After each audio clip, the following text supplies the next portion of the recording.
Stem cell मौजूद है और उसी स्टेम सेल से हम क्या कर सकते हैं, अनेक प्रकार के अंग, जैसे कि आज किसी का किडनी फेल हो गया तो दूसरे की किडनी लगानी पड़ रही है और वो क्या होती है, सूटेड नहीं हो पाती, आदमी मर जाता है। तो हम स्टेम सेल से उसका जो चाहे वो ऑर्गन बना के ट्रांसप्लांट कर सकते। यही चीज, हाँ, इसी चीज के लिए बायोटेक्नोलॉजी बनी हुई है।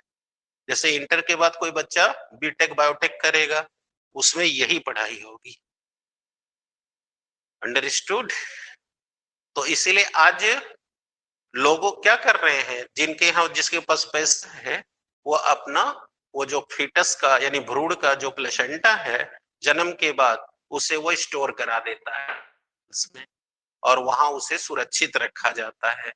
कल वो बड़ा हो करके जब उसको इस प्रदूषित वातावरण के खान पान से उसकी किडनी खराब होगी, लीवर खराब हो जाएगा, हार्ट काम नहीं करेगा, तो हम उसी फेटस के स्टेम सेल से, क्योंकि आपको अभी जैसे परसों चौथ दिन अगर बायो वाला बॉटनी वाला लेक्चर सुने होंगे तो बताया था कि सेल का निर्माण डिवीजन से होता है, लेकिन सेल जो वेरिएट हो जाती है वह डिफरेंशिएशन कार्य के आधार पर होता है। वो जिस कार्य को करने के लिए उपायोजित हो जाती है उसी आधार पर वो डिफरेंट हो जाती है। परसों का लेक्चर जो बायो का चल रहा था 2 बजे वाला, तुम थी ना ऑनलाइन? तब तुम नहीं रही होगी, हाँ तुम लोग शायद यहाँ, एनीवे तो देखे होगे। तो उस तरह होता है, उसी तरह से यहाँ हमारे भी शरीर में सारा चीज स्टेम सेल से ही बनेगा, लेकिन डिफरेंशिएशन के बाद वो जिस काम में लग जाएगी वो वेरिएट होती चली जाएगी। तो हम उस स्टेम सेल से उसका लंग्स बना सकते हैं, किडनी बना सकते हैं, माने सारे ऑर्गन बना सकते हैं, इंसान भी बना सकते हैं, जिसे हम क्लोनिंग कहते हैं, जो अभी तुमको बायोटेक्नोलॉजी इसके बाद आने वाला है बताएंगे। अंडरस्टूड? ये सब काम कर सकते हैं। क्लियर है? तो यही चीज मैं बता रहा हूं कि ये जो स्टेम सेल है ना, यानी जो हमारी बना रही है इम्यूनिटी, वो कहां कहां से तैयार हो रही है, भ्रूण से, लीवर से, लिख चुके।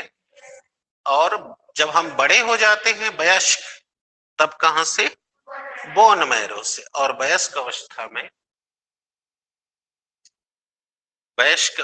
में बोन मैरो से।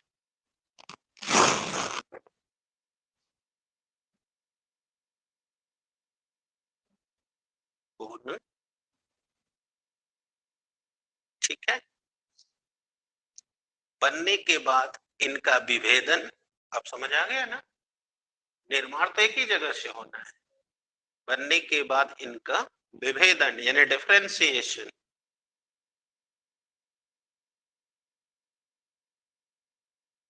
लिम्फाइड टिश्यू,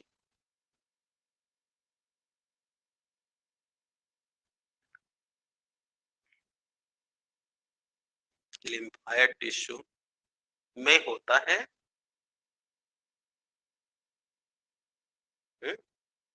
जिसे बी लिम्फोसाइट्स कहते हैं।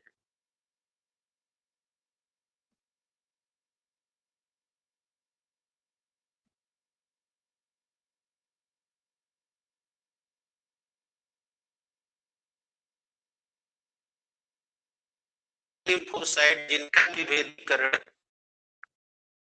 हाइमस ग्लैंड में होता है, देख रहे हो बोर्ड पे लिखा हूं, हाइमस ग्लैंड में होता है।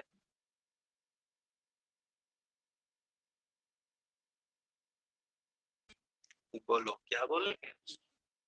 उसे टी लिम्फोसाइट्स कहते हैं, टी लिम्फोसाइट्स कहते हैं। मतलब क्लियर है? यानी जिनका विभेदीकरण बोन मैरो में होगा वो बी लिम्फोसाइट, जिनमें वो टी लिम्फोसाइट्स। अब समझ आ?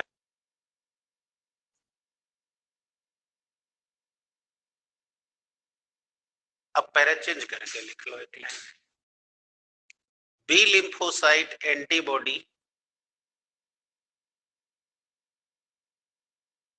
बी लिम्फोसाइट एंटीबॉडी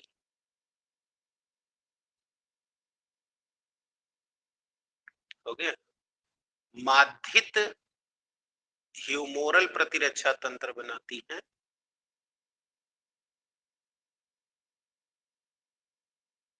माधित ह्यूमोरल प्रतिरक्षा तंत्र बनाती हैं। इसी को हम अंग्रेजी में कहते हैं AMIS, यानी एंटीबॉडी मेडिएटेड इम्यून। मैं लिख भी दे रहा हूं। ओके, ह्यूमोरल प्रतिरक्षा तंत्र बनाती हैं, जिसे मैंने अभी बोला है एंटीबॉडी मेडिएटेड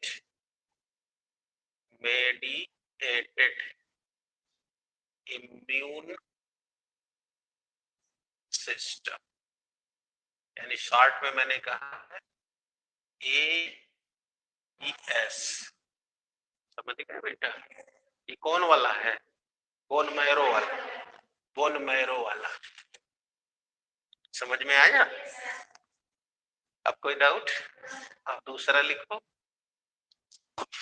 ये तो बोन मैरो वाला ने कि बी लिम्फोसाइट बनाया है, और एक बताओ डिफरेंशिएशन हुआ था थाइमस ग्लैंड द्वारा, जिसे तुमने टी लिम्फोसाइट कहा था।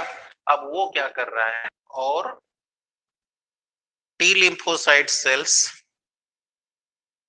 लिम्फोसाइट कोशिका माधित प्रतिरक्षा तंत्र बनाती है, यानी कि CMIS।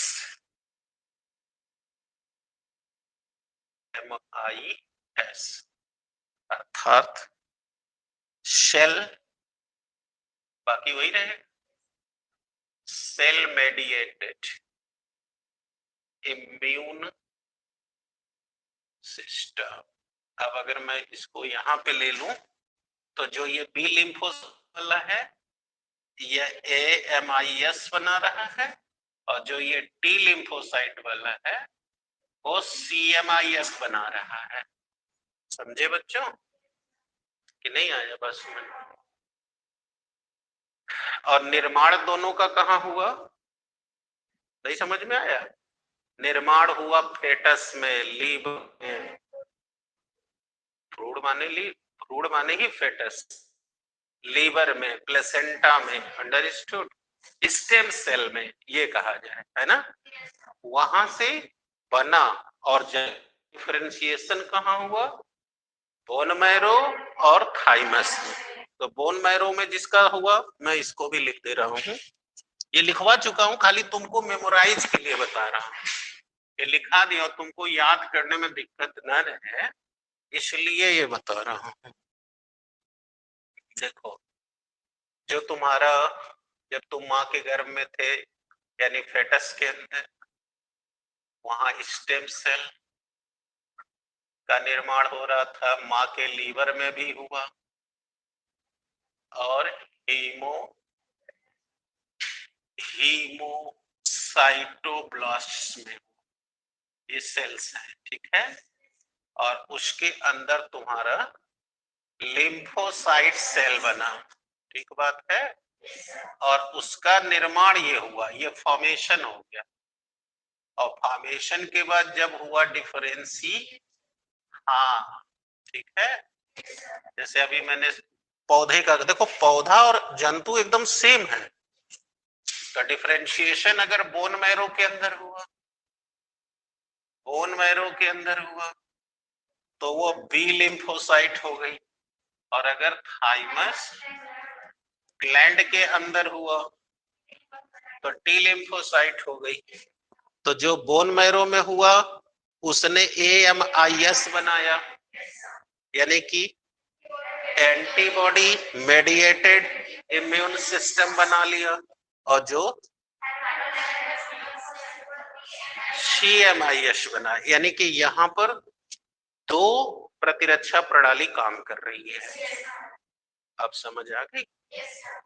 अभी नहीं समझ आ गई? तो इसीलिए कर लिया। अब ऐसे ही सब पढ़ने का, तैयारी करने का ये सब सिस्टम है, ऐसे करना चाहिए।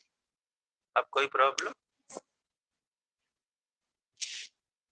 तो अब तो जान ही गए कि अब अगले दिन में अगला डिस्कशन शुरू होगा, AMIS।